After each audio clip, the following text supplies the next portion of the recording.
Secretariat പടിക്കൽ വീണ്ടും സമരവുമായി ഒരു കൂട്ടം സ്ത്രീകൾ എത്തിയിരിക്കുകയാണ്. കഴിഞ്ഞ 37 ദിവസമായി ആശാപ്രവർത്തകരുടെ സമരം നമ്മൾ കണ്ടുവരികയാണ്. അതിനു പിന്നാലെയാണ് അംഗൻവാടി പ്രവർത്തകരായ സ്ത്രീകൾ കൂടി സെക്രട്ടേറിയറ്റ് പടിക്കലേക്ക് സമരവുമായി എത്തിയിരിക്കുന്നത്.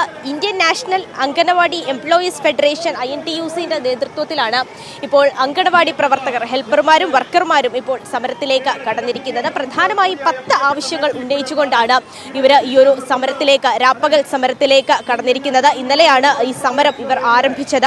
ഇതിൽ പ്രധാനപ്പെട്ട ആവശ്യം ഈ ആശാപ്രവർത്തകർ പറയുന്നത് പോലെ തന്നെ മിനിമം വേതനം 700 രൂപയാക്കി വർദ്ധിപ്പിക്കുക, അവരുടെ ഓണറേറിയം തുക 700 രൂപയാക്കുക, അതായത് പ്രതിമാസം 21,000 രൂപയാക്കി ഓണറേറിയം ഉയർത്തണമെന്നുള്ളതാണ് ഇവരുടെ പ്രധാന ആവശ്യങ്ങളിൽ ഒന്ന്. നിലവിൽ ഇവർക്ക് 10 വർഷം കഴിഞ്ഞവരാണെങ്കിൽ 13,000 രൂപയാണ് ഇവർക്ക് ശമ്പളമായി ലഭിക്കുന്നത്. 10 വർഷത്തിൽ താഴെയുള്ളവരാണെങ്കിൽ 12,500 രൂപയാണ് ഈ അംഗൻവാടി ഹെൽപ്പർ വർക്കർക്ക് ലഭിക്കുന്നത്. ഇനി ഹെൽപ്പറുടെ ശമ്പളം നോക്കുകയാണെങ്കിൽ 8,500 രൂപയാണ് ഒരു ഹെൽപ്പർക്ക് ശമ്പളമായി ലഭിക്കുന്നത്. ഈ ഒരു ഓണറേറിയം തുക തന്നെ, അല്ലെങ്കിൽ ഈ വേതന തുക തന്നെ ഇവർക്ക് 3 ഗഡുക്കളായിട്ടാണ് ലഭിക്കുന്നത്.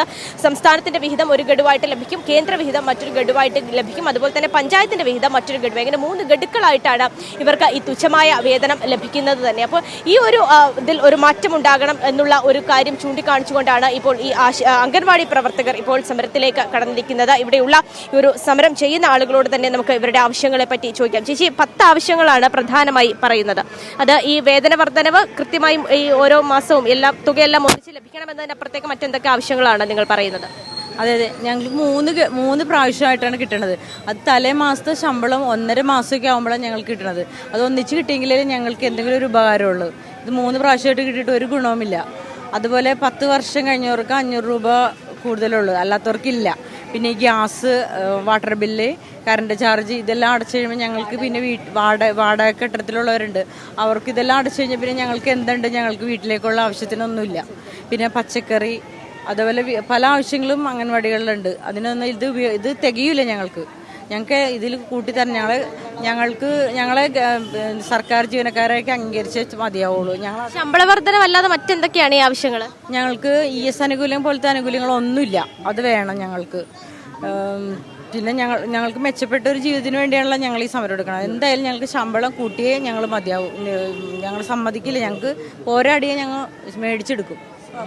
സർക്കാർ ജീവനക്കാരായി തങ്ങളെ അംഗീകരിക്കണമെന്നതാണ് ഇവരുടെ മറ്റൊരു പ്രധാനപ്പെട്ട ആവശ്യം. ഇന്നലെ മുതലാണ് ഇവർ സമരം ചെയ്തത്. പക്ഷേ ഇന്നലെ ഈ സമരം തുടങ്ങിയതിന് പിന്നാലെ തന്നെ ഈ സമരം ചെയ്യുന്ന ജീവനക്കാരുടെ ഓണറേറിയം കട്ട് ചെയ്യാനുള്ള ഒരു ഉത്തരവ് വനിതാ ശിശു വികസന വകുപ്പ് ഇറക്കിയിട്ടുണ്ട്. അതുകൊണ്ട് തന്നെ സമരവുമായി മുന്നോട്ടേക്ക് പോകുന്ന ഒരു ജീവനക്കാരോടുള്ള ഒരു പ്രതികാര നടപടിയായിട്ടാണ് സർക്കാർ ഇത്തരത്തിലൊരു ഉത്തരവ് പുറത്തിറക്കിയിരിക്കുന്നതെന്നാണ് ഇവർ പറയുന്നത്. ചേച്ചി, സമരം ചെയ്യുന്ന ആളുകളുടെ ഓണറേറിയം കട്ട് ചെയ്യാൻ ഇന്നലെ ഒരു ഉത്തരവ് വന്നിട്ടുണ്ട്. അപ്പോൾ ആദ്യ ദിവസം തന്നെ അങ്ങനെ ഒരു ഉത്തരവ് വരുമ്പോൾ എങ്ങനെയാണ് അതിനെ നോക്കിക്കാണുന്നത്?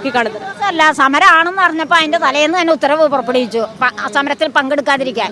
അതുകൊണ്ടാണ് കുറച്ച് പേര് പേടിച്ചിട്ട് വരാത്തത്. പക്ഷെ അതൊന്നും കൊണ്ട് ഞങ്ങൾ തളരില്ല. ഒരു ദിവസത്തെ 2 ഞങ്ങൾക്ക് വലുത് ഞങ്ങളുടെ ജീവിതമാണ്. സമരമായിട്ട് മുമ്പോട്ട് പോകാൻ തന്നെ ഞങ്ങളുടെ തീരുമാനം. ഏതൊക്കെ തരത്തിലുള്ള ഉത്തരവുകൾ പുറത്തു വന്നാലും സമരവുമായി മുന്നോട്ടേക്ക് പോകും എന്ന് തന്നെയാണ് ഇവർ പറയുന്നത്. ഇവരും രാപ്പകൽ സമരം തന്നെയാണ് പ്രഖ്യാപിച്ചിരിക്കുന്നത്. ഇന്നലെ തുടങ്ങിയ സമരം ഇന്നിപ്പോൾ എറണാകുളം ജില്ലയിൽ നിന്നുള്ള പ്രവർത്തകരാണ്, അംഗൻവാടി പ്രവർത്തകരാണ് ഇവിടെ എത്തിയിരിക്കുന്നത്.